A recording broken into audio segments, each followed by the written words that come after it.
Hello, everybody. Welcome to the podcast of Peculiar Ventures. Today, our topic is going to be discussing character animations. I'm Shane, and I'm here with my co-host, Ali. Hello, everyone. And our guest, Michael. Hi.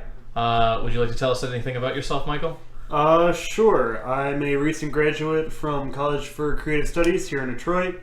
I studied game art for the past 4 years, and trying to get a start in the industry. All right, cool. And so, the first thing I think we should start discussing is around the subject of purposes that are conveyed through animation. So, when an animation shows you, I guess, the purpose of what you're looking at and how it moves really shows you what it's supposed to do. Yeah, I feel like purpose is conveyed really well through weight. Weight is one of the primary key tenets of animation, both 2D, 3D, what have you. It's how quickly something moves, how fast it goes from a start to a stop, and how fast something can start up. A lot of things can be conveyed through weight, and that really helps to sell the essentially imaginary movement that you're trying to convey through an image. So it's really key to have characters have the proper weight. Like if it's a big, heavy, ogre, it's going to move slower. It's going to take some wind-up time. It's going to have those extra frames to pad it out to make it seem real and weighty, whereas a hummingbird is just kind of dart quickly all over the place. And weight is a good, I would say it's a good sense of getting that character and getting that the purpose of that object. What's a game that you think of when you think of a game that conveys weight really well? My mind automatically goes to Monster Hunter. There's a lot of those really big, heavy monsters, and then they also have smaller monsters, or even the player with the different weapons. When you have a greatsword or one of the hammers, your character moves a lot slower. There's a lot of that big, wind-up, slow-hitting attacks that do more damage, whereas the twin blades are really fast and zippy, or jumping around all over the place, slashing really quickly, does less damage, and you sort of get the sense of that from when you're playing it, even if you're not seeing the damage numbers. Yeah, I know Ali really wanted to talk about Monster Hunter a little bit last time we did the podcast. So, what are there any animations that you're particularly fond of inside of Monster Hunter that you can really think of? I think the most satisfying one, like you said with the greatsword, the greatsword's main move is a charge slash that you hold for a while, and then when you let go on the highest level, it's a really long windup, but once it slams on a monster's head, it's not only the satisfyingness of just you hear and kind of feel the weight of the sword going down, but there's a bit of a screen shake there when it connects. In Monster Hunter World, there are the damage numbers, and it's usually a 4-digit number if it's if the monster's head's a weak spot. It's usually really nice to hit that move. The hammer's main charge attack also hits very similarly with a lot of weight behind it. Yeah, I use a lot of Switchblade or Switch Axe, and the animations behind that, it does a really nice job of switching from the heavier axe to the lighter sword. And those charge up abilities, having that little bit of wind up for the animation, and then finally the explosion and release of that combo, I think is done really well. Yeah, I think Monster Hunter's animations in themselves kind of remind me a lot of the way that Dark Souls in that series does animations, because a lot of that is you have to commit to when you do the swing. Yes. You have to pretty much. It's a whole metagame thing of you don't have cancels. No. You're doing it. Yeah. Once you press that button, you are swinging whichever weapon you have. Yeah. And speaking as an ultra greatsword player, I know that all too well. Yeah. And especially when you know, when you let go of a move, thinking okay, this is gonna hit, but then you're still in the animation for a couple more seconds, and you see the monster doing a quick tail swipe or something, and you know it's gonna hit you, but you know there's nothing you can do about it. You're already in your animation. Yeah, and speaking on that end, Bloodborne is a game where one thing I found interesting is you really feel the character when they shoot the gun that they have. You feel that character knock back and the weight of the shot that they're doing, and it's interesting because it doesn't really convey the damage output. it conveys, I guess, like the stunning Yeah. aspect of the weapon, which is very interesting to me. And then, you know, you have the kind of savage animation of when if you have like I don't remember what it's called, but the saw blade that you extend out. Oh yeah. It's got the intense, just like slam animation where it like almost like sparks would shine at you just switching this thing out, and it's pretty cool to see animations like that. Mm-hmm. And even between Dark Souls and Bloodborne, like Dark Souls is a much slower game that's more focused on blocking, whereas Bloodborne is a much faster game focused on dodging, sidestepping enemies and attacks. Well, yeah, because that game, like, it has, I think, just one shield in the whole game. Yeah, so like if you compare like the Dark Souls roll, especially like the heavy roll, to the Bloodborne dash, like those are two good examples of different like animations where the Dark Souls one is pretty weighty, whereas Bloodborne, you don't have this like heavy medieval armor on. Even if you don't necessarily in Dark Souls, you sort of get a feel for, all right, I should be blocking more. Rolling, it gets me out of trouble, but it takes a lot of time. Whereas Bloodborne is, I just quickly sidestep. So, and with the Monster Hunter series. Mm-hmm. The characters who are carrying the heavier weapons, are all the weapons in that series just huge? No, I mean even like the twin blades are still like bastard sword length or so. So not all of them are ridiculous, but like sword and shield, those swords can be like on the smaller side. They're pretty modest, yeah. Yeah. Gotcha. So with the sword and shield user, is there a noticeable difference with how that individual move, like their body movement tends to be like, is it a bit looser, like they have more freedom as opposed to the heavier ones where there's a lot more like heavy thumping movement and you can see like the jostle of their armor a lot heavier? Yeah, there's definitely a visual difference between those two, and again, that really conveys the weight because I've done a little bit of animating or 3D animating, so in that virtual space, there's no gravity, there's no weight, there is like nothing. It's up to you to animate in the armor, like you said, jostling around when you take a big step, or just how the character's posture and the character's like the sway of their shoulders and hips and everything. So yeah, there's definitely a difference between like a big heavy weapon user and a lighter weapon user and the way that they move. So with the monsters, does the game have a system built where when a monster stomps the ground, like a very extremely large one, the characters will react to the shockwave of that? Is that? Yeah. So yeah, it's tremors. There's when the dinosaurs yell, the character will bend over and grab their ears. Let's see. So yeah, it was tremor, a roar. I'm trying to think if there's other ones. There's other stuff like wind blight. Like if a monster has a very powerful like flap of their wings and you're by it, you may not be hit by the wing, but they will send out like a wind box that'll kind of have you in a very disadvantageous state for a good like 2 or 3 seconds, where you're just kind of like trying to regain your footing. And both of those games are games where you try and learn the movements of the enemy and their patterns and what they're going to do, and then you try to avoid it. Yeah, exactly. You try to read. I mean, in most fighting games, you have to attempt to read your opponent's moves to properly attack them in the correct windows in between the animations of attacking and all those sorts of things. Yeah, I spent a lot of time playing the For Honor game, and that's one of those games that has distinctive animations that you'll recognize, and you try to convince people you're going to do something by doing that, starting the animation, and then cancel it. Which obviously is much different than the commitment of Dark Souls or more fighting. Yeah, fighting games are more of the sort of like animation canceling. Well, some of them. Some of them. Yeah, it depends for sure. There's ways to cancel animations and stuff like that, but there are plenty of. There's safe on block and there's not safe on block for reasons, because sometimes your animations, if you whiff it, you can get punished on the whiff.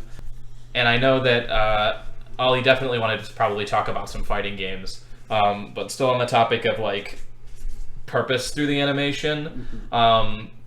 There's definitely a tons of, weight. That's a really big part of it. Oh, yeah. But is there another thing that you can really think of that conveys like purpose through the way it moves, through the animation process? I don't know, I would tie purpose. I feel like purpose I would tie in a lot with character. Just in the sense of the way you animate a character walking. There are millions of different ways you can animate a character walking, and depending on their posture, their stride, if they have a pep in their step, or if they're dragging their feet, you can tell so much. You can tell so much about a character just from seeing its walk cycle. So you want to move on to the topic of like personality through animation, yeah. And how seeing the visuals and how something moves really conveys a message to you of who this person is and what they do, which does tie into purpose, obviously. Yeah. Because when we were talking earlier about stuff like weight, I know one game that does a lot of little small details to make sure that the animations really give characters Overwatch. Yeah, you have Roadhog and Reinhardt who have like the big, big meaty steps and the big movement. You can see Reinhardt's armor shake, but then you have characters. Even I think it's really cool when you get it from a first-person perspective too, of how each character reloads their gun. Oh yeah, for sure. So you have Mei who just daintily kind of twists the knob, and then you have somebody like Roadhog who just slaps all the metal into his gun and flips it back. Yeah, exactly. So it's really cool to me to see a lot of personality conveyed through the first person as well as the third person. Because it's a lot easier, obviously, with a visual to show personality through, like, not through the eyes of the character. And one game that does a lot of, like, really cool little tiny detail visuals that I really like that adds a lot of personality to things is Total War and Total War Warhammer, where you have the Skaven, which are little rat men, and they're constantly like jittering and moving. Their bodies are not sitting still to kind of show that they're like conniving little creatures. Yeah. And then you have these giant, massive, like minotaurs that are called bull gores, and when they get into a battle, like they'll charge in, and when they get in there, they just do like a roll. They just roll into people and like cannonball themselves. And like the small details, because when you have a game like that is so up in the air, you're looking at a giant battle, you're looking at all these things fighting each other, you don't have to add these little animations to give personality to the things, because it's just blocks of things fighting, but they really go out of their way to make sure that they have all these small animations and small details on even the smaller characters. One of the details I love that I noticed is that the Beastmen and the Skaven in that game, they have their ears will just flick. Like they'll do like a head shake and their ear will flick. And that's just really cool to me, because it's just a tiny little detail that really adds to them being like an animalistic creature and not just a human. Yeah, that's where a lot of like really well done animation sings, is in like the little secondary and tertiary movements. So like you have the like big primary movements of arms, shoulders, legs, head, but then like you said, like a more like secondary or tertiary movement of something wiggling or bouncing, or like we were talking about with armor, when that sort of shakes after a hit or a step. Yeah, those things can really make take a good animation to a great animation. Yeah, for sure. And what's a game that you really think of when you think of like all of this personality coming out inside of a character's animation that really tells you a lot about the character just by looking at them and the way they move? It's a good question. I'm trying to think of a recent example. Because I have a bunch of examples. I'm sure you do you have any examples, Ali? At least one. The first one that came to mind is Sonic. In the old 2D Sonics, when especially the idle animation is the one that mostly comes to mind, where Sonic's thinking about going fast, but sometimes say you have to walk away, put down the controller, and you come back, and Sonic is either like asleep there because he just wants to get on going, or he's doing something like impatiently, like wagging his finger, like putting his hand to his watch that isn't there, but he's trying to signify like, hey, let's do something. That sort of conveys the exact personality they wanted about Sonic in the 90s, of like, look at this cool guy who doesn't want to ever like not be doing something, always wants to be. You're too slow. Yeah, exactly. This even before the voice there. Oh yeah, You're too slow. That's no good. Yeah. chili dogs. Oh god. That's a completely different. Yeah, that's a different aspect of it. And another character like that for obvious reasons is Mario, where I think to this day Mario still has the exact same animation for his 1, 2, 3 jump. The triple jump. Triple jump. It's just like a very iconic animation to him that they felt like they don't want to change that. And when you go back, you play Mario 64, one of the most iconic things is when he grabs a star and he gets that whole animation of going through, Yahoo! And just being super happy about getting that star.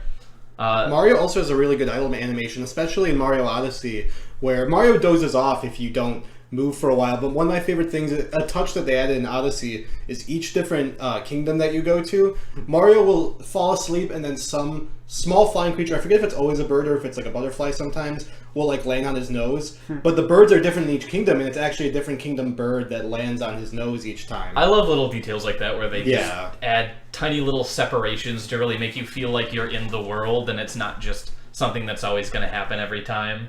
Yeah.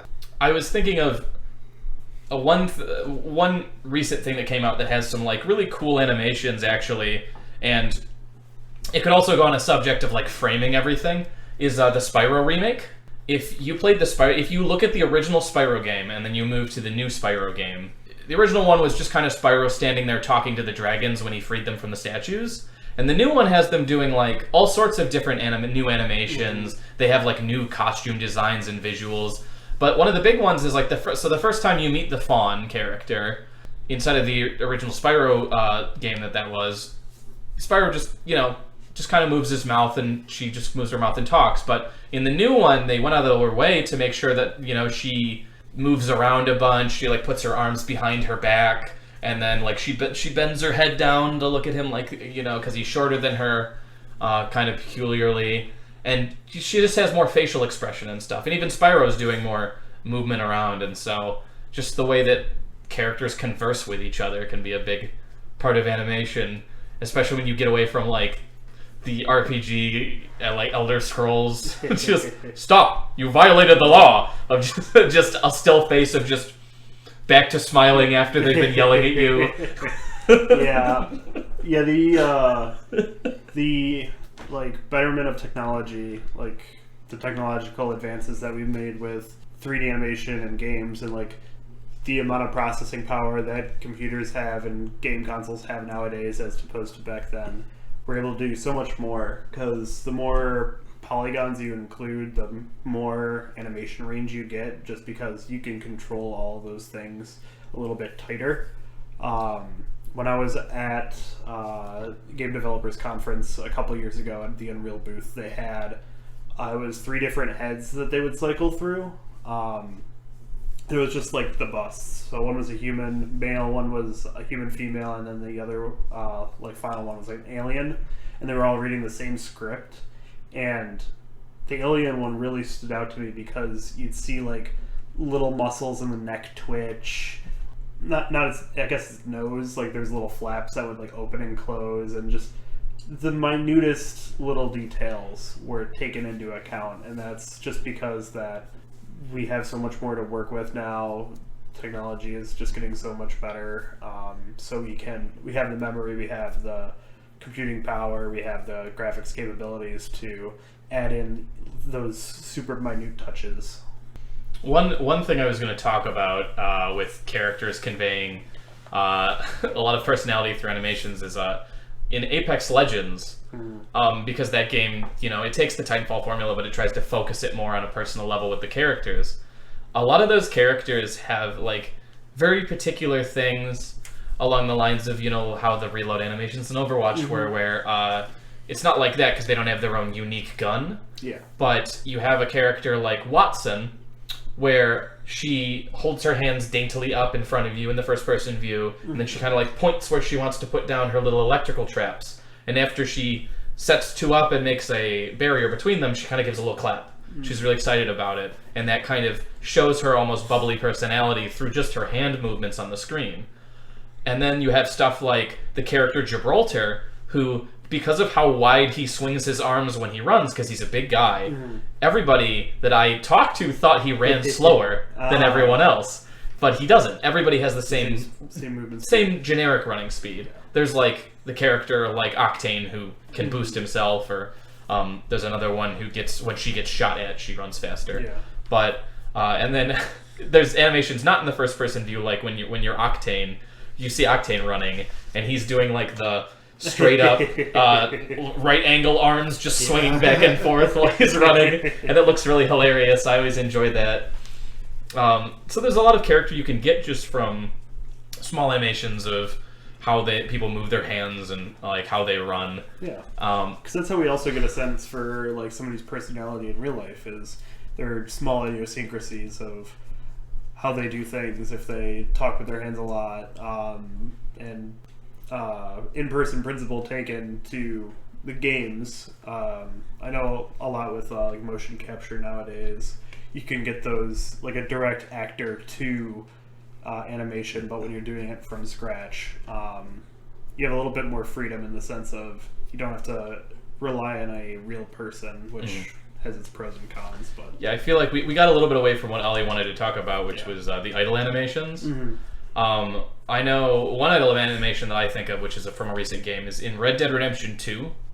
When you like kneel down, you'll notice your character just kind of like shuffling how he's kneeling, because it's uncomfortable to kneel on the ground. And so he actively shows that he's like trying to adjust himself and get comfortable, and it's a really cool minute detail that most people probably don't even notice by just like, because most people aren't paying attention to what their character's doing when they're obviously not doing anything. Yeah, there's not many times in the games where your character is just standing still doing nothing for a long time. Just to get out there T-posing. Yeah, just The perfect idle animation.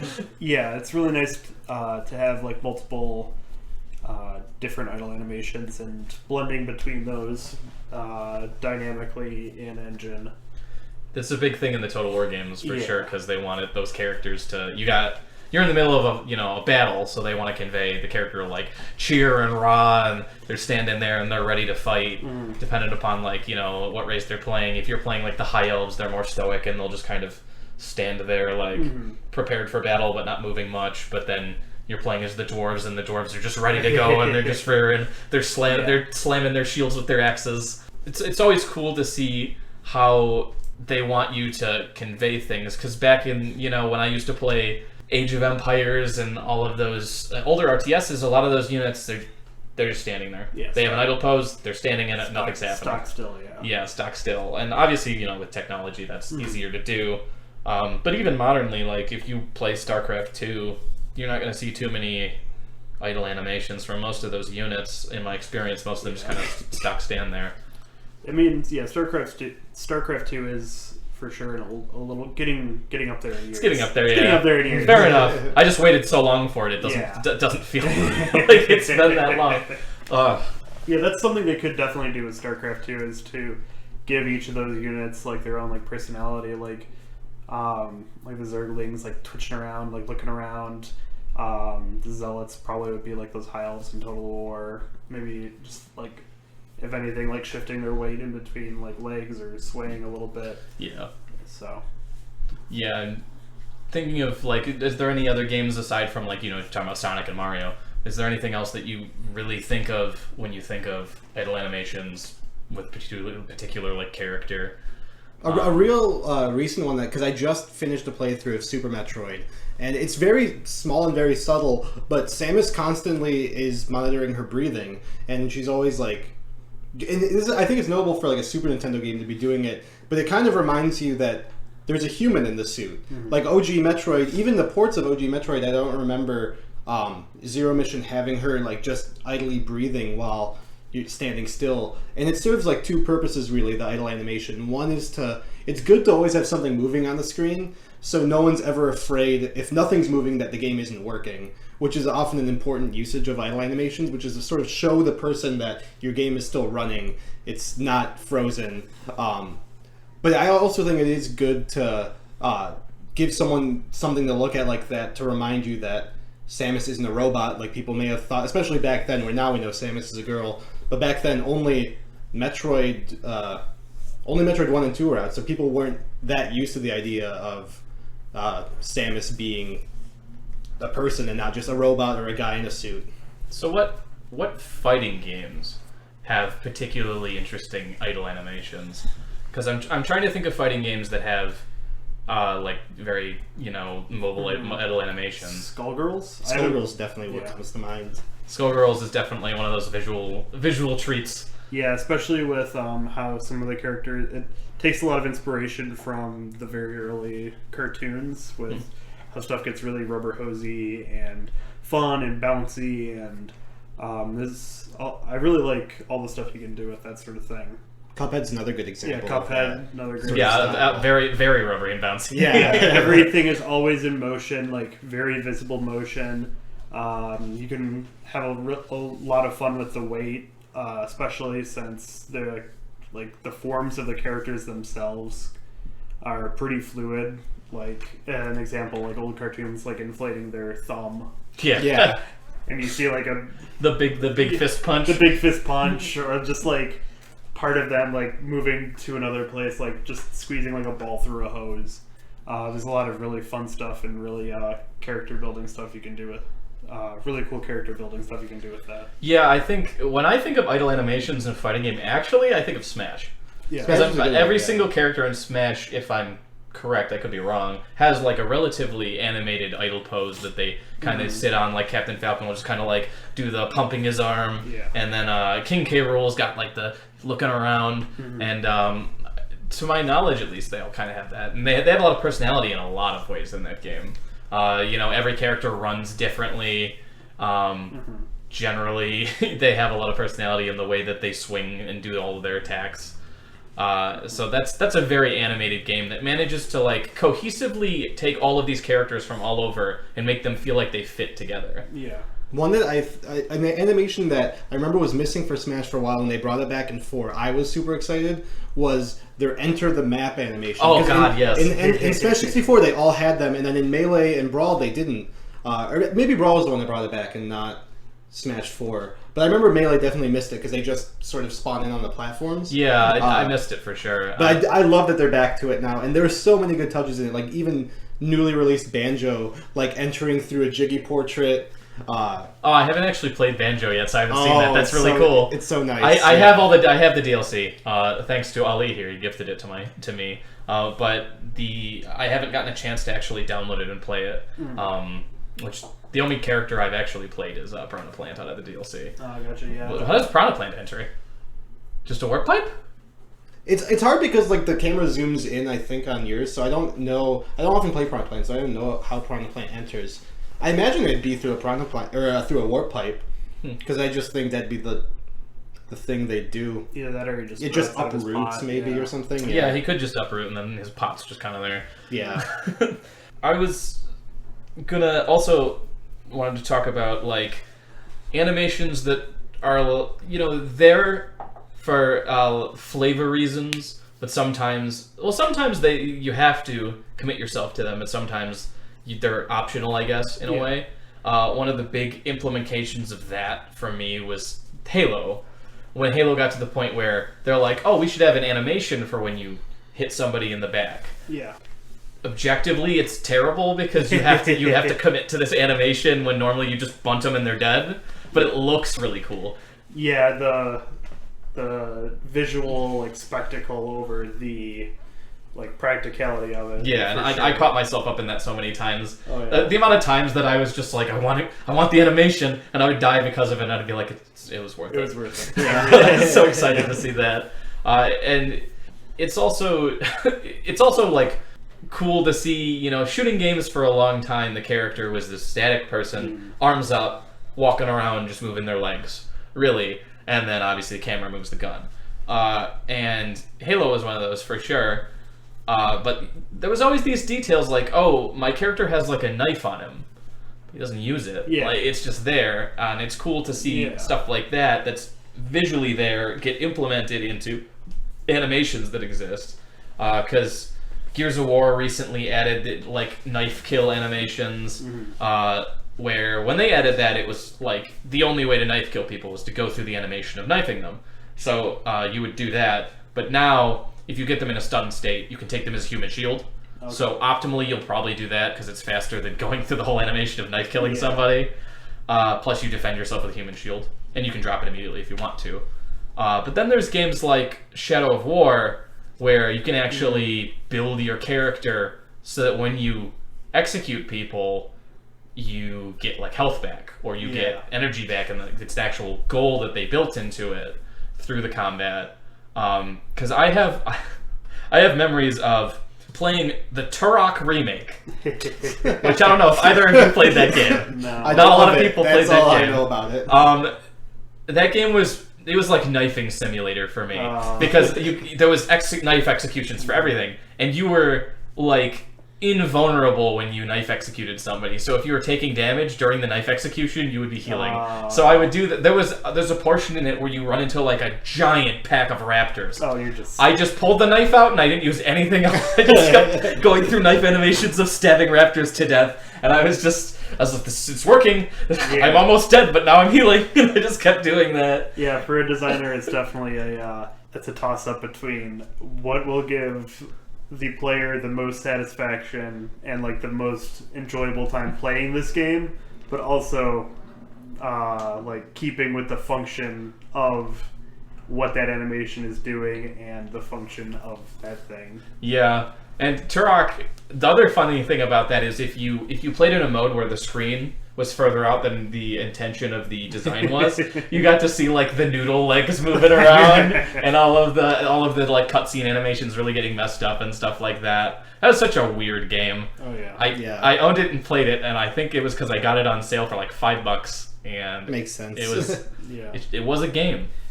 An interesting thing that I've come across recently that I want to sort of check out at some point is procedural animation. Okay, yeah. So essentially, telling the game software or game engine, all right, here's where all the bones are. This needs to move from here to there. Do it. Oh. And then the computer's like, okay, so to move the character forward, the legs need to move, but the legs need to come up off the ground, move a set distance, and then to keep moving, next leg, next leg, next leg. Which can lead to some really wacky stuff, like with the noodle legs. But I just imagine like somebody just levitating in the air, floating over somebody, like stabbing them a couple times, and then just landing on the other side of them. yeah, there's some. You can keep adding like more and more constraints onto those things, so it Okay. doesn't get too wacky on you. But so you don't have to worry about animating every single little detail, like I was watching this like thread on Twitter about this game dev where you play as like this little moth guy, little moth character, and you have to go around this map and you're being hunted by a leopard gecko. The leopard gecko is completely procedurally animated, so as it turns, it knows to, alright, not because I'm turning, I need to move my legs. So it'll move its legs on its own. You don't need to animate in all those like precise leg movements. It will dynamically look around like as you're like flying around at a fixed point that you can program. So it'll like move its head towards, it can like dynamically like look towards everything, giving it its own sort of like life and ability to just move more than the sort of static animations that you can program in. Yeah, I wanted to do a podcast subject on AI at some point. So if you'd be interested in that, we could definitely have you back on for that. Yeah, definitely. I just started like messing around with basic AI in Unreal Engine. Yeah, I got the enemies to follow the player character at this point. Okay, that's yeah. something. Yeah. So to stay on topic, another game that implemented executions, I talked about this last time I was with Ollie, was Doom. Doom got really big into the whole, like, you know, watching Doom guy just, like, rip stuff apart and smash everything, and how that was a really, like, cool part of the game that's also a big part of it, and how you can design executions to almost be like a core mechanic in the game where it's something you want to do instead of just a nice flair thing. Yeah, they can lead to, like, more fluidity. Like, if you execute an enemy, you could immediately go ahead and kill another enemy and, like, chain combos that way with some games. Yeah, something like you get a bonus for every execution you get, and you can, like, that's how Shadow of War was, where they have the combo system of like you getting the 12 times hit, and you keep on improving that, and you want to keep comboing off and stuff like that. Or like some of the Assassin's Creed games I know, like if you perfectly like parry an enemy, you can go ahead and kill them, and then like immediately go ahead and kill the guy next to them. So let's talk about like animations that you just personally are like get really happy to see. So for me, one thing that I like is I like to see the characters sheath and unsheath things. I like to see the person have a sword on their back where they put the sword on their back and they pull out a new weapon. Gears of War has always been a series where you can see every single gun on the person, and they put the gun away first, then they grab the other gun and pull it out. You have the visual pistol slot, the visual place where the grenade is, and both the guns on the back. I've always really liked being able to visually see the character do all of that movement, unlike the original Halo games. I haven't played since 4, so I don't know if there's been anything new, but Halo 3, I thought it was really cool that you just saw the other gun on Master Chief's back. There was no animation involved, but you still visually at least just saw the other gun on Master Chief's back. Halo goes into the third person when you get into a vehicle, and when so you have the animations for climbing on vehicles and all that kind of stuff. But there's never been a gun switching animation. Yeah, or like the weird games where it's I have a weapon on my back and like a weapon on my hip, but then I have 3 weapon slots, and that third weapon just comes from nowhere. Yeah, the Doom thing where you have like a stack of guns that are just appear in your hand. Yeah. I was also going to talk about jumping animations and how those can really differ between characters. Because this kind of goes back to the personality thing, where, for example, if you're playing Mortal Kombat, when Kung Lao jumps, he does a flip. Yeah. But then when Johnny Cage jumps, he just kind of statically like jumps in the air. He doesn't really move his arms. So it's very different between characters, showing personality, how they jump. And I was playing Risk of Rain, and I couldn't help appreciating the fact that whenever a character in Risk of Rain jumps or is airborne, they like tuck their legs back. So they have this animation to show you, I'm in midair. They're not just statically standing there falling. Yeah. It's not the shooter character of just being a walking model that just doesn't change based around anything happening. Yeah. Or like I really like in like Borderlands, like I don't know if I can't remember if they did it in the first one, but like 2 and 3, like after you've been falling for a certain distance, like your legs start to like you get the feeling like, oh, I'm gonna die. It makes me think of back with Morrowind. There was a scroll you could find. It was a one-use spell. You know what I'm talking about? It was like, because you can get the Boots of Spring-Hill Jack right away, and then the jumping scroll. Where I would use that when I first started playing the game. I would use that to get across the map somewhere random. I would just jump into the sea on the other side, because in the sea you wouldn't die to the damage, the fall damage. But the first time you pick that up, you're just I'm in the clouds. You use that. Oh, that's why the dead body was there. And then you land and die. And there's no animation for your character in that game. Like, it's just stiffness. You're just stiffly floating through the air. And you see that with ragdoll physics and stuff like that. That's always really funny when you see just a character just flying backwards. I'm trying to... Can you think of anything that really gives a lot of personality to the jumps and like really cares about that? Without any like specific examples, again going back to like the weight of a character, I like seeing that like really affect like how a character jumps and like even lands, like the follow up to that. Another big like tenet of animation is timing. Timing is everything in animation. Yeah, you don't want your character to. Ollie probably wants to talk about this with like hitboxes, where you don't want them to swing their weapon and then a second later they hit something. It needs to be touching the animation when it happens. You want the hitbox to be there. So like, what is any examples you want to pull up of that? I know a lot of people don't like if hitboxes linger too long after the animation is concluded. Even so far as like I remember the Smash Melee has like a term for it, like phantom hitboxes, which are, you think the animation's over, but some odd programming quirk has caused the hitbox to last longer than it should be, and it has a weird property that it doesn't normally have. That really takes people out of it. Like commentators on matches always comment on sort of phantom hits because it's that unexpected. Because it goes past the like duration of the disbelief. animation. Yeah, it's Suspension of disbelief.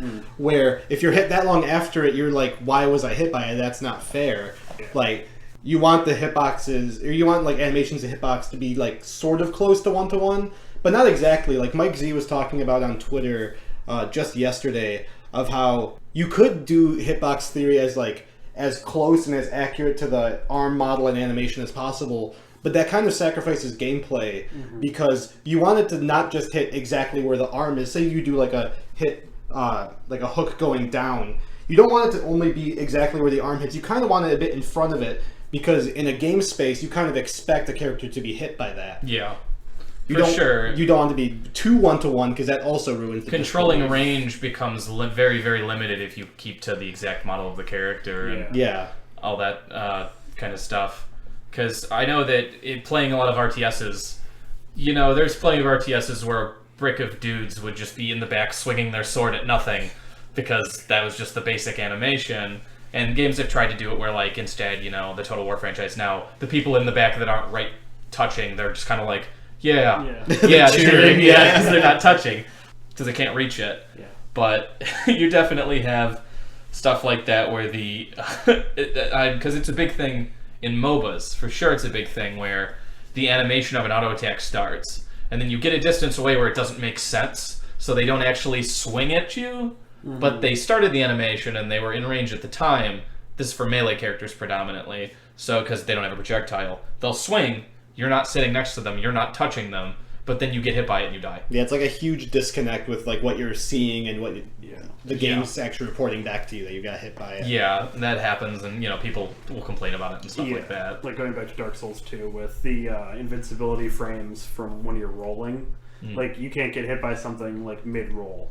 Like, the game is programmed to, alright, for these frames of animation, you don't get hit by that. And more games than Dark Souls. You're talking iframes. Iframes, yeah. Yeah. So yeah, more games, a lot of fighting games especially will do stuff like that where in these frames, like, you're not affected by that. Or you have armor where it requires either like multiple hits or you take damage but you're not stunned by a hit. Or a certain class of hit, like it needs to be a heavy hit. Yeah, like a grab can break armor, it. Because isn't that the new Banjo's new move inside of Smash is that you can only break it with a grab?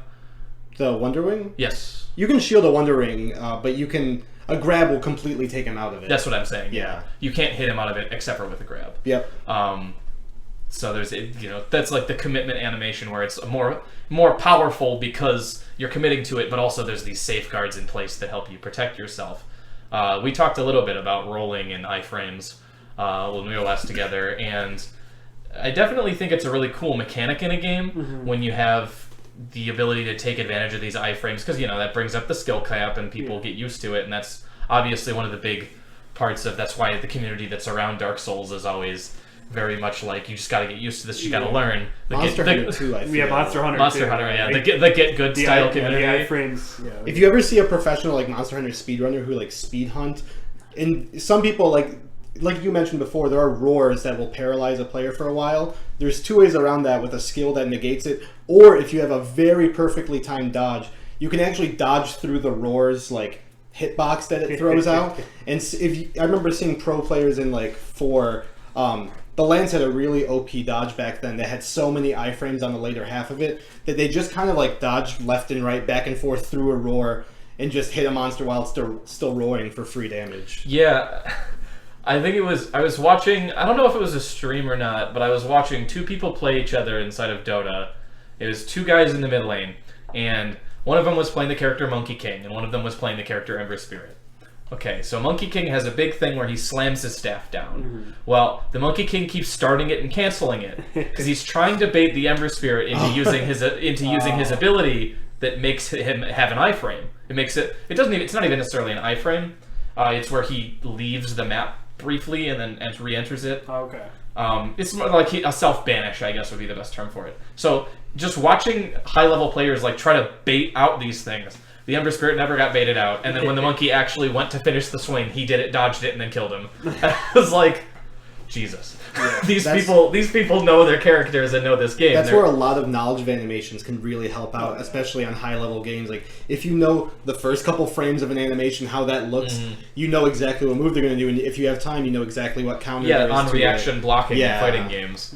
Stuff like that where you see the animation coming and you're like, okay, this is going to happen. And then you do that. And that's, when I played a lot of For Honor, there were some moves that confused me because the startup of the move looked like it was going to be like a top move.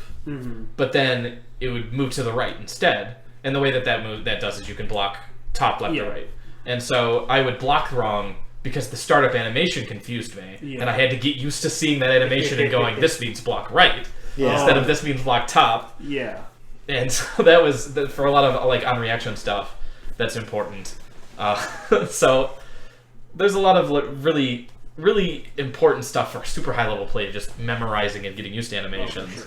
It reminds me of sound cues, which a lot of things use, but that would be for another discussion. Yeah, sound can be very tied in with animation, but yeah, probably a different episode. I was gonna talk about a animation that I really like. I think it's really cool that they decided to include it. Is in Dota, when a character is heavily injured, they have a different walk cycle. So they have their standard walk cycle, and then they have their heavily injured walk cycle. And that's something I always thought was really cool. They've done it for every single character, and it was just a really cool thing to see, you know, this character who they're normally flying, like Winter Wyvern, she's a big snow dragon. And then when she's injured, she's like crawling on the ground and like limping with her wing. And it's really cool to see the difference in how they decide to have these characters move. The giant spider character, Broodmother, some of her legs are like limping and broken, and she's crawling with only a few of them across the ground. Is that an aesthetic difference only, or do they actually It's have aesthetic different... exclusive. Okay. They don't have different move speeds based on how injured they are. Yeah, that's, I think, like one of the biggest keys to success with animation for games is breaking things up, having more variations, like with idle animations, having the character do a couple different things when they're in idle instead of just standing there breathing. Having, like, even if it's one gun, maybe having two different, like, reload animations, just to, like, mix things up so the player isn't getting so used to looking at the same thing over and over and over again. Trying to break that repetition a little with the small little animations, the little like small touches you can add to something. Yeah, when I think of guns having animations, I think of certain guns that when you pull them out and have like something happen, like if they're in like an energy-based weapon, they have like a little energy charge that charges up really quick when you pull it out. That really defines the type of thing you're using. And another thing I was going to go off of, similarly, since I was talking about MOBAs, was I'll throw League of Legends a bone here with they they included a animation that I thought was really cool, and I don't think they've done it with every character. There was a point where they started doing it. I think it might just be for melee characters, but when they're attacking a tower, they have like a siege animation where they like I think the first one I saw it with was the character Braum, who has like a big shield, and normally he like punches people, but when he gets up to a tower, he'll take his shield and he'll use it as like a battering ram to slam the tower. And I think it's really cool to see the difference in animation based around what you're attacking, and to see it change up based on that, because I don't see a lot of games do this, but when your weapon clips or tries to clip through a wall, bouncing it back. Weapon bounce is something that I think that's a really cool animation to see. Obviously, it's mostly just going to be your character reacting to, oh shit, I hit a wall. But that's something I like to see in stuff, because even from a young age, I would see my sword go through a wall, and I was like, that's kind of lame. It kind of breaks my immersion a little bit. Definitely coming down to how animations developed over time. Develop and immerse you in the game, because the more real that space feels, the more immersed you get. I know one of my favorites is in Assassin's Creed games, like walking through like a crowded street and kind of seeing not just you moving forward very statically, but you kind of like going around the people. I've always really liked that like aesthetic touch. Weaving through the crowd, pushing people. Like, it really sells the flavor of being like an assassin. The movement that where they kind of force you to do specific animations in your movement, and they take the control of movement away from you a little bit just to add to the immersion. With stuff like Assassin's Creed.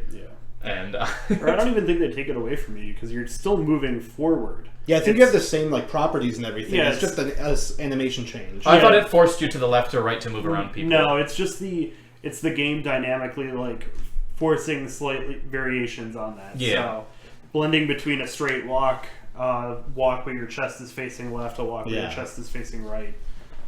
Yeah, earlier when we were talking about character through animation, which is kind of what you were showing with the immersion. One big thing I like is when you have I'll bring up Stranger's Wrath again from last time. That game, it was really cool because once you got really fast, so you're playing as the stranger, you would start running with like arm swings and you'd be moving, but once you got to your top speed, you would get down on all fours and start like running like an animal. And that was really cool to see because it conveys like the bestial nature of the character, the player character, and how he like, just gets down on all fours and is kind of savage with the way he does certain movements. And I also I love when you're in first person mode in that game and your crossbow is out. I love the little, do you know anything about that game? No. You have a crossbow on your wrist. It's a wrist mounted crossbow with 2 slots and they shoot live ammunition.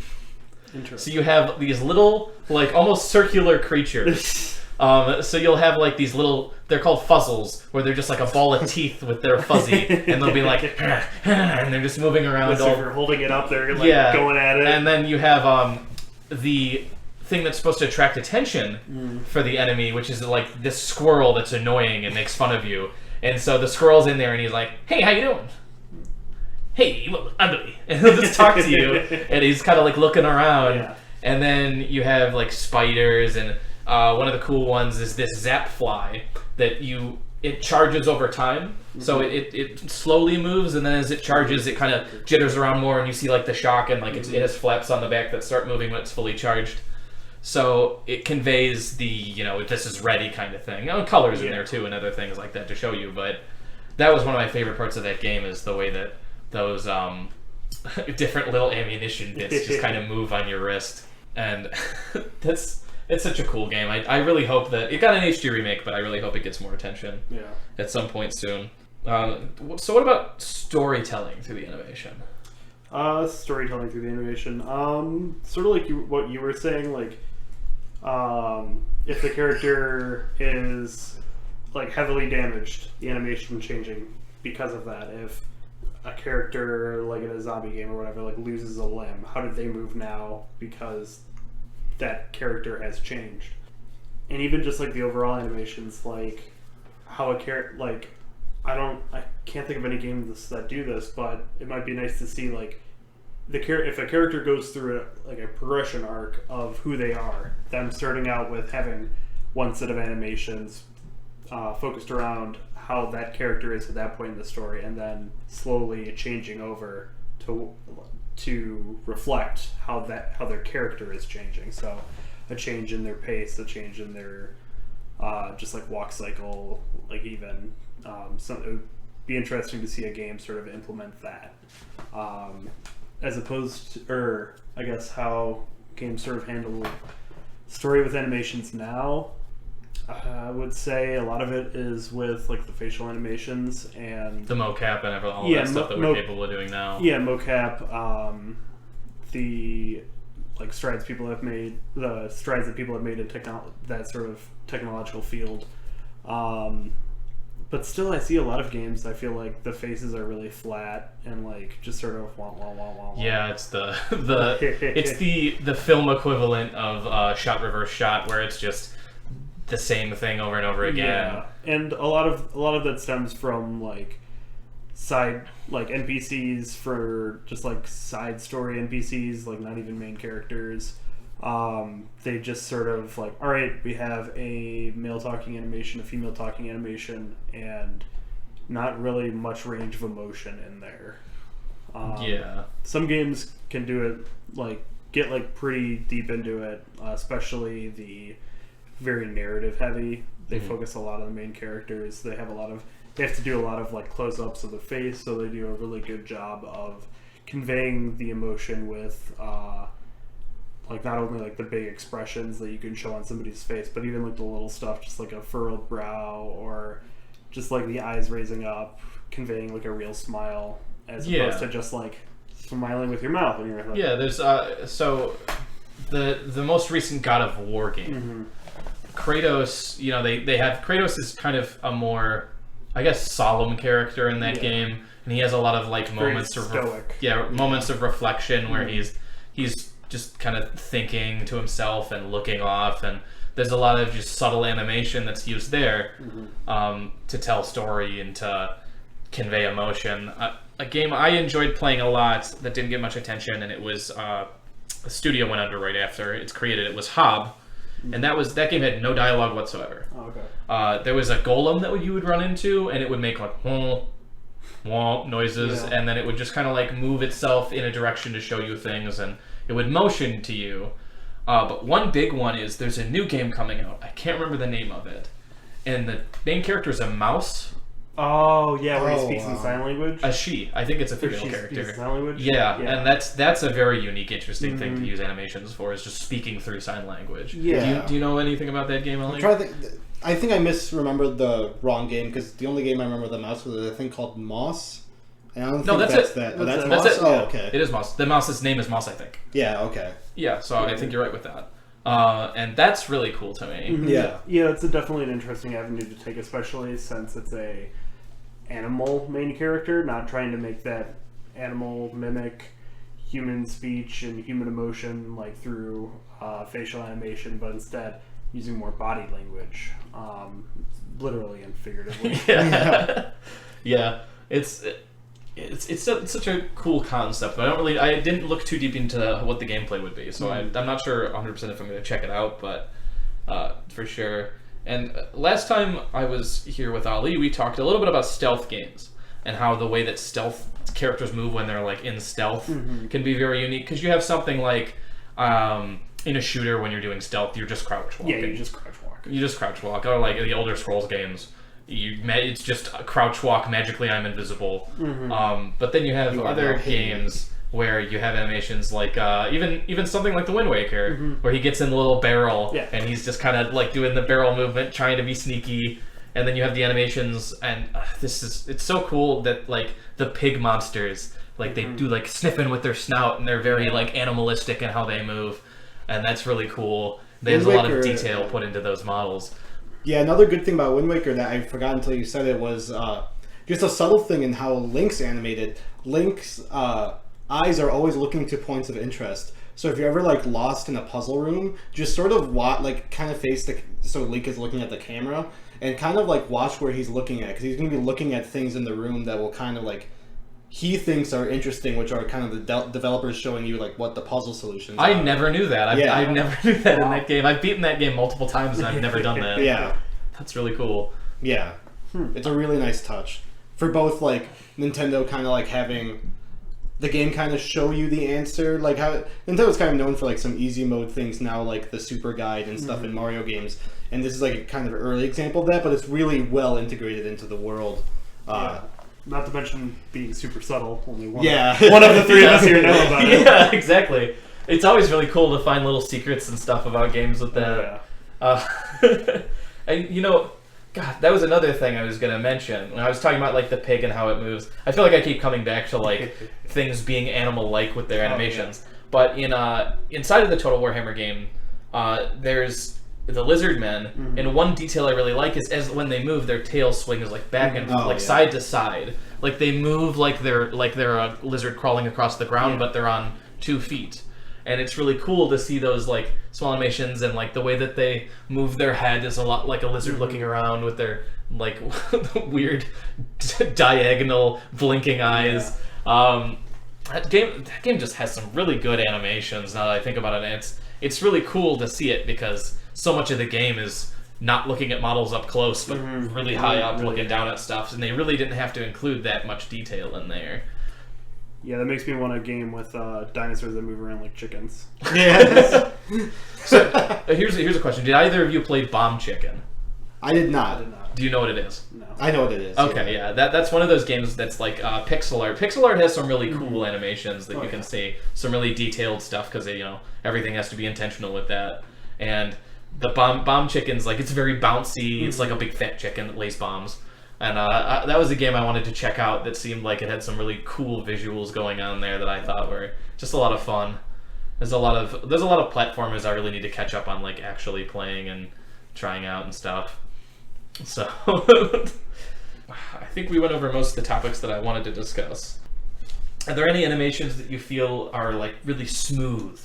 Like you think of this game when you think of like very smooth animations that feel very fluid, as opposed to something that feels like really something else you might think of that's very rigid and very just kind of like stiff and step by step. I feel like most recently The Witcher 3 has some really good examples of like fluid combat. Yeah, there's just some times where you can really get into like nice combos and just really feel like you just move through and sort of flow with it. Yeah. I like to go back to Elder Scrolls as one of those games where it's a lot about imagining things going on. Yes. Where you're like, oh, I'm in this world, I'm this cool thing, and less about seeing it. Because you have these stiff sword swing, and you sort of hold your arms like straight in front of you, and then I always ever since I was a kid hated playing those games in the third person perspective. I had to go first person because it looked so weird to see my model just stiffly moving and running around. Arms out, shoot fireball. One step short of T-posing. Yeah, really. And then, of course, like, those games are so glitchy that, you also get the fun of a mammoth falling from the sky. Yeah, or the giant hitting you. You go a million feet in the air. Those are such silly, like, fun box. Fun box. Sandbox. Fun box. Oh, fun box. I'm trying to think of... Gears used to feel a little bit stiff to me, but as it's gone on, they feel like they've done a little bit more that's fluid with it, and it's felt a lot better as time has moved on. And definitely, I mean, RTSs and strategy games can sometimes feel like the character's moving from stiff animation to stiff animation and really getting there. Even my love for Mortal Kombat won't let me avoid the fact that those characters are pretty stiff when they're standing in their combat positions. They move a little bit, but not a crazy amount. They've gotten better with it, but yeah, I definitely think Mortal Kombat's more on the stiffer end for its character. When you actually get into their movement inside of 11, they move a lot better than how they moved in previous games. They feel a lot less stiff with how they're moving. Yeah. But their standard, like, stock standing there animation isn't really quite on par with some other games that have a lot of, like, free movement. I'm trying to think of a game that does that. I feel like Guilty Gear does. I feel like most of the Japanese fighting games. Most of the Arxis. At least the Arxis ones. Yeah, because they do a really good job at conveying the Dragon Ball Z aesthetic with how the characters are moving and all those different things. And one game that just came out, it's like a reverse of Double Dragon. Is it? I think it's Double Dragon. River City Girls. Yeah. Yes, where instead the girlfriends are saving the boyfriends. Yeah. And I think of the standard idle animation of beat 'em up characters and how they move from the Scott Pilgrim game to even just Castle Crashers. I'm not sure is as quite as movement intensive with their idols and stuff, but the characters are mostly heads anyways. Yeah. But definitely. It's cool to see beat 'em up characters and how they just kind of stance there, and they have a very energetic, let's get it going, let's move kind of stance. Yeah, or even talking about gunplay animation. I've always really liked how the guns felt in the Destiny series. They just something about the weight and the timing just always feels really right. So actually, we're literally about to record a podcast with you, my friend, on that very topic. Well, there you go. There we go. Plug for the same one. Are there any final thoughts from either of you that you really have on this topic? Something you really wanted to get out that we didn't get a chance to? One is just a small point of sort of when you think of animations at a cost level, which the only example I can think of it is in the most optimized speed runs, where once you get all the major things done and they have the times down to in the case of Mario 1 at a 5-minute speed run. Or even less. When people care about the fact that the speedrun got shorter a second, and you have to count like frame loss, and that's how minute the details of the speedrun go. The one example I can think of is the only example of major frame loss or like frame saving that I know is in Super Metroid. Again, like in Super Metroid, you have the shoulder buttons aim Samus's gun diagonally. Mm-hmm. And if you look at a speedrun of the game, the way they always move is while Samus is running, they alternate L and R, so she's like pumping her arm like up and down. And the reason why they do that is because each time you do that, you save a single frame, rather than if you keep her walking or like running with the normal animation of her arm out. I don't know why it saves a frame. There's just one frame difference between the angled states. Yeah, but I mean that's gonna stack up really fast. Exactly, over the course of I don't know the time of the any percent speedrun of Super Metroid, but when you're playing the game for that long of time with that many like long runes, you save a couple frames, and that's important, especially in the speedrunner level. Yeah, I was thinking of that. That kind of goes into animation canceling, like we were talking about earlier, because I remember I feel like they removed it. When Overwatch originally came around, I remember Genji had the ability to animation cancel to make his like one-shot combo go a lot faster. And I think that they might have removed it. I don't remember, but that was like one of the big skill cap things to when you're first coming into the game and you're playing as Genji. That was one of the things people would get used to doing. And there's tons of animation cancel things people do. I mean, that's a big thing in MOBAs when you're trying to kite people, and you're like canceling your animations, like between auto attacks you're moving, so that at time where normally you're not allowed to auto attack during that time, you can use that move instead of just standing there and doing nothing. Yeah, you're using the time in between, or you're ending an animation early to make something else happen to be more efficient. Yeah. So that's definitely a big part of stuff. That's pretty much everything I think I wanted to cover. Yeah, I think same for me. The two things I wanted to just say real quick would be if you're a fan of animation, 2D wise. Last night I just watched the Steven Universe movie. Mm-hmm. Beautiful animations in that. Oh yeah, I mean we were talking earlier about the rubber stuff, and Spinell as a character is literally a reflection of that style of animation. Oh yeah, exactly, and it's so fluid, and just like being able to pick out moments of that just show where everything's like so beautifully hand animated. Even in, I think it was like the last like episode of Steven Universe, the Change Your Mind special, when spoilers I guess, when the human Steven is separated from like his gem, it manifests as like a little him, like another him, just pink. And I remember seeing that animation. They come together and they hug and they spin. The animation just seems like it improves 1,000 times over for that scene. Beautiful. So beautifully done. Yeah. In regards to like 3D animation, with a lot of the stuff we talked about here, there's some just hilarious reload animations by a YouTuber named Hyper. Mm-hmm. So Hyper. He makes in like Source, he animated just a bunch of like wacky reload animations, and I can't remember which Battlefield, but they'll have like hidden secret reloads where like you go to reload a gun, a third arm comes off from hands you a magazine. Or I know Hyper, he has like a double barrel shotgun where he takes out the shells, but it's the full length of the barrel. So it's just this character. He's just pulling tubes out of the gun. That's really funny. That makes me think of one of the big functions in Gears of War is the active reload system, where it's like that small mini game that you can reload faster if you activate it on the right time. And it's funny to see you have the normal reload animation and then it just starts moving faster because they finished the active reload. Or like they have a unique animation for every gun for when you jam the gun and you have to like, you're like, shit! And that's the other thing, is that's a risk reward thing where if you fuck up your active reload, it's going to take longer to reload than it normally would. And that has screwed me over in a few shotgun battles for sure. Or again, like going back in with like the minor details that are just like really nice to see, and like that they didn't necessarily have to do, but just increases your immersion.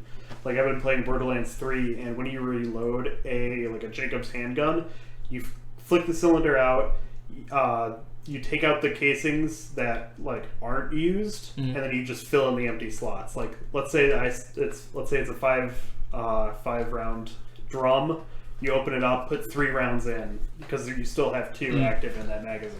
Yeah, every time I play a shooter, one of the first things that happens to me is when I reload for the first time, I go, okay, do I still have the bullets? Those bullets are gone. Do I still have the unused bullets? Oh yeah. And most of the time, shooters don't punish you for reloading. Yeah. I've run into very few shooters that actually give a crap about like the consistency of, hey, if you pulled this clip out, those bullets are gone. You shot one bullet out of 13. Those 12 bullets, they're on the ground. They're on the ground, buddy. Yeah, you're done with that. This makes me think of just the whole thing of Reaper's animation where he just throws his shotguns away.